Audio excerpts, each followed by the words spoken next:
Welcome to selection pool. आज है 16 दिसंबर 2025 और 16 दिसंबर 2025 से जितने भी इंपॉर्टेंट करंट अफेयर बनते हैं सारे हम लोग इस वीडियो में डिस्कस करेंगे। अगर आप इस चैनल पर नए हैं तो चैनल को क्या करना है, सब्सक्राइब करना है और बेल आइकन को प्रेस करना है। अगर आपको सच में वीडियो अच्छा लगेगा तो आप लाइक जरूर करिएगा। तो चलिए हम स्टार्ट करते हैं। भारत के DPIT और WSMITC ने एक क्लेवर ई स्पेन और शटल लॉजिक प्लेटफॉर्म किस शहर में लॉन्च किए हैं? तो ये आपका दिल्ली राज्य में इन्होंने स्थापित किया है। ऑप्शन बी जो कि करेक्ट आंसर हो जाएगा। नई दिल्ली में IIA और WSMITC ने MSME सेक्टर के लिए डिजिटल समाधान उपलब्ध कराने हेतु ये तीनों प्लेटफॉर्म को क्या किया है, लॉन्च किया है। अब हम बात करते हैं पंजाब भारत नेट योजना को राज्य व्यापी लागू करने वाला भारत का पहला राज्य बना। यह योजना किससे संबंधित था? तो ये इंटरनेट कनेक्टिविटी से संबंधित था। ऑप्शन नंबर सी जो कि करेक्ट आंसर हो जाएगा। तो आप इसको टिक कर लीजिएगा। ठीक है, चलिए। भारत नेट योजना ग्रामीण क्षेत्रों में हाई स्पीड इंटरनेट पहुंचाने की सरकारी पहल है। पंजाब ने सभी ग्राम पंचायतों को फाइबर नेटवर्क से जोड़कर इसे राज्य व्यापी लागू किया है। ठीक है, चलिए। 24वीं एशियाई महिला कबड्डी चैंपियनशिप 2025 में भारत ने किस देश को हराकर खिताब जीता है? तो ये ऑप्शन नंबर ए ईरान को हराकर जीता है। जिसको आप टिक कर लीजिएगा। भारत ने फाइनल मुकाबले में ईरान को हराकर चैंपियनशिप अपने नाम की। यह भारतीय महिला कबड्डी टीम का एक और शानदार प्रदर्शन था जो आपको देखा होगा आपने। भारत ने 2095 करोड़ का रक्षा समझौता किस देश के साथ किया? ये अपना मित्र है इजराइल के साथ इन्होंने 2095 करोड़ का रक्षा समझौता किया। ये देखिए, ये है हमारा मैप में भारत दिख रहा होगा और यहाँ पे आपको इजराइल है। ठीक है, चलिए। यह समझौता उन्नत रक्षा तकनीकों के विकास और खरीद के लिए भारत और इजराइल के बीच किया गया। ठीक है, अब हम बात करते हैं NDMA ने 30 वर्ष के लिए नेशनल डिस्टेटिक्स रिस्क रिड्यूस अभियान शुरू किया है। ये ऑप्शन नंबर बी जो कि करेक्ट आंसर हो जाएगा 2025। इसको आप टिक कर लीजिएगा। NDMA ने 2025 के इस अभियान की शुरुआत की जिसका उद्देश्य है प्राकृतिक आपदाओं से निपटने की क्षमता को बढ़ाना। चलिए, 44वां भारत अंतर्राष्ट्रीय व्यापार मेला जिसे IITF किस शहर में आयोजित हो रहा है? तो ये आपका नई दिल्ली में आयोजित हो रहा है। ऑप्शन नंबर सी जो कि करेक्ट आंसर हो जाएगा। इसको आप टिक कर लीजिएगा। यह मेला हर वर्ष की तरह प्रगति मैदान नई दिल्ली में आयोजित किया जाता है और इसमें विभिन्न देशों व राज्यों की भागीदारी होती है। ठीक है, चलिए। भारतीय तटरक्षक बल ने हाल ही में किस बंदरगाह पर आधुनिकीकृत तटरक्षक स्टेशन का उद्घाटन किया है? तो ये option number D Paradip. Option number D जो कि करेक्ट आंसर हो जाएगा। उड़ीसा के पारादीप बंदरगाह पर यह नया स्टेशन खोला गया है जिससे तटीय सुरक्षा और समुद्री निगरानी क्षमता को क्या किया जाएगा, बढ़ाई जाएगी। भारत का GDP 2014-15 में कितना था? 10,065.93 करोड़ था जो 2023-24 में कितना हो गया है? 10,065.93।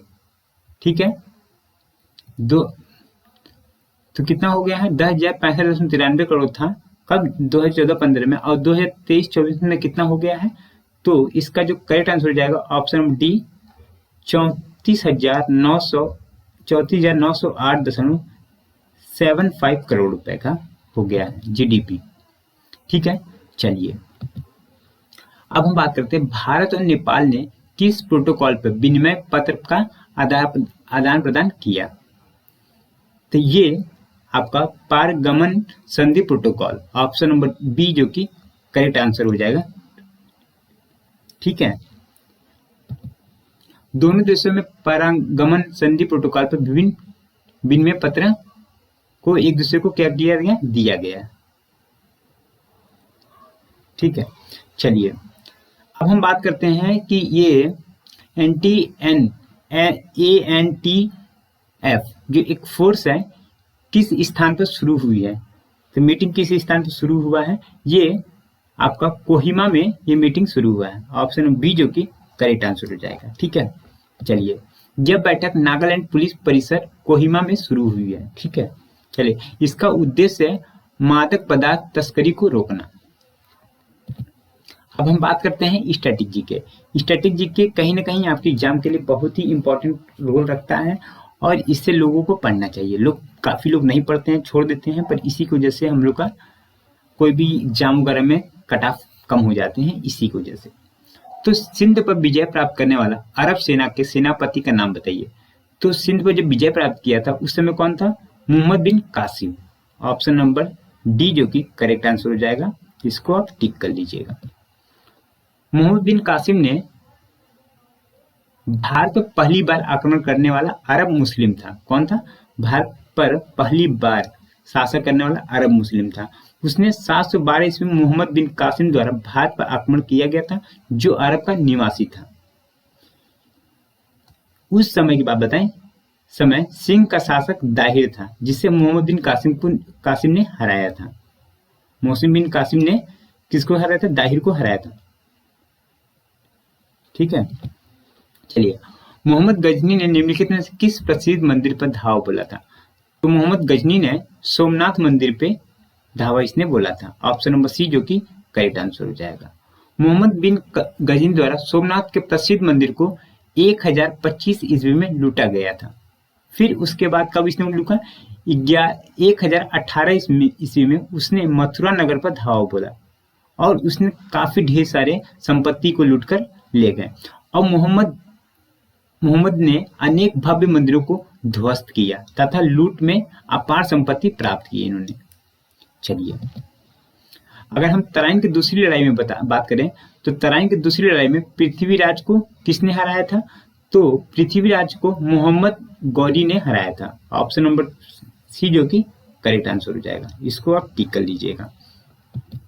मोहम्मद गौरी तराइन की पहली लड़ाई जो 1191 ईस्वी में मोहम्मद गौरी और पृथ्वीराज चौहान के बीच में हुआ था, फिर पुनः इसी मैदान पर दूसरी लड़ाई हुआ 1192 ईस्वी में और प्रथम जब युद्ध हुआ था इसमें पृथ्वीराज विजय थे, जबकि जो दूसरा लड़ाई हुआ था उसमें मोहम्मद गौरी की विजय हुआ। ठीक है, तो पृथ्वीराज चौहान को मोहम्मद गौरी ने किस युद्ध में हराया था। पृथ्वीराज चौहान को मोहम्मद गौरी ने किस युद्ध में हराया था, तराइन के 1192 ईस्वी में इन्होंने दूसरी लड़ाई में हराया था। तीसरी लड़ाई ने मोहम्मद गौरी के लिए दिल्ली क्षेत्र खोल दिए थे। तो तराइन की दूसरी लड़ाई में दिल्ली के लिए इन्होंने क्या किया था, इनका क्षेत्र खुल गया था मोहम्मद गौरी का। 1192 में जो लड़े गए तराइन के द्वितीय युद्ध ने मोहम्मद गौरी के लिए दिल्ली क्षेत्र खोल दिया।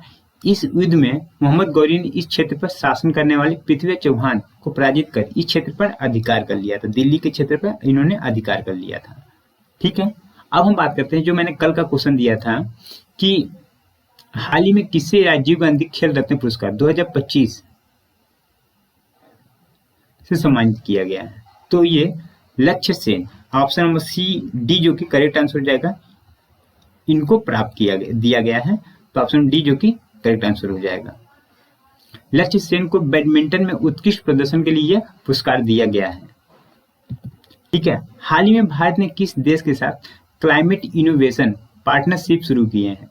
तो ये आपके सामने 4 ऑप्शन है, इसमें से एक ऑप्शन आपका सही होगा। अगर आपको वीडियो सच में अच्छा लगा फ्रेंड तो आप लाइक जरूर करिएगा। अगर आपने अभी तक सब्सक्राइब नहीं किया चैनल को तो आप सब्सक्राइब जरूर करिएगा और बेल आइकन को प्रेस करिएगा।